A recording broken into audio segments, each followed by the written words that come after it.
Goeiedag, ek groet jou in die kosbare naam van Jesus Christus. Die planeet waarop ons woon, is konstant besig om te draai. En dit beteken, dat wanneer dit lig is in die een halfrond, is dit weer donker in die ander. Terwyl een persoon middernag ervaar, is 'n ander een weer verheug, omdat die dag uiteindelik vir hulle aangebreek het. Albei hierdie mense woon op presies dieselfde planeet. Hulle is net op verskillende plekke.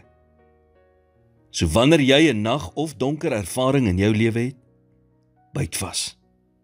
As jy net 'n bietjie langer kan vashou, sal dinge weer verander. Op dieselfde manier wat jy in die duisternis gedraai het, sal jy weer daar uitdraai, in die daglig in. God sal op die regte tyd jou duisternis in lig verander, as jy net aanhou om op hom te vertrou.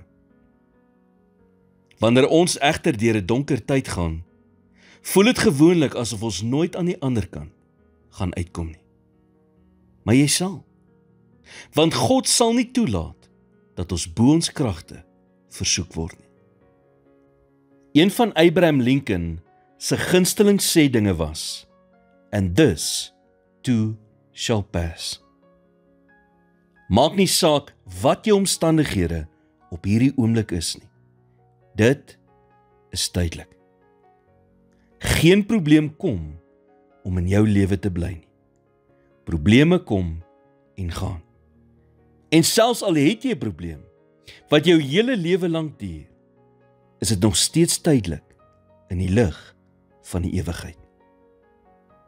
In Psalm 30 vers 6, in die tweede gedeelte, skryf Dawid: "Vernag die geween, maar smorens is daar gejuig." Met ander woorde, gisteraand was daar nog trane, maar vanmôre lag ek alweer. Moet nooit vergeet dat God altyd in beheer is nie. En omdat God in beheer bly, kan jy hom vertrou dat wat ook al in jou lewe aangaan, hy jou daardeur ook sal bring. This too shall pass.